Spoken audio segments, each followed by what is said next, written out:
جن معبودوں کو یہ پکارتے ہیں وہ خود اپنے رب تک رسائی کے لیے وسیلہ تلاش کر رہے ہیں کہ ان میں کون زیادہ قریب ہو جائے، اور وہ اس کی رحمت کی امید رکھتے ہیں اور اس کے عذاب سے خائف بھی، کیونکہ آپ کے رب کا یہ عذاب یقیناً ڈرنے کی چیز ہے۔ اور کوئی بستی ایسی نہیں جسے ہم قیامت کے دن سے پہلے ہلاک نہ کریں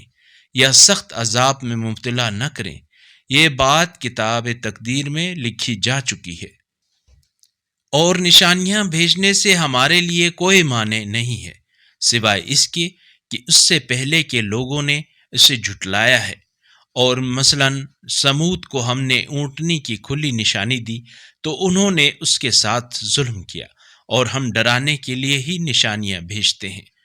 اور اے رسول، وہ وقت یاد کریں جب ہم نے آپ سے کہا تھا کہ آپ کے رب نے لوگوں کو گھیر رکھا ہے، اور جو خواب ہم نے آپ کو دکھلایا ہے اور وہ درخت جسے قرآن میں ملعون ٹھہرایا گیا ہے، اسے ہم نے صرف لوگوں کی آزمائش قرار دیا،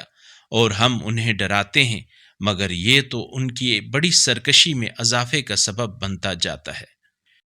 اگر اس قرآنی کلپ نے آپ کے دل کو چھو لیا ہے تو براہ کرم چینل کو سبسکرائب کر لیجئے اور بیل آئیکن کو دبا دیجئے۔ اللہ نور السماوات والارض، اللہ آسمانوں اور زمین کا نور ہے۔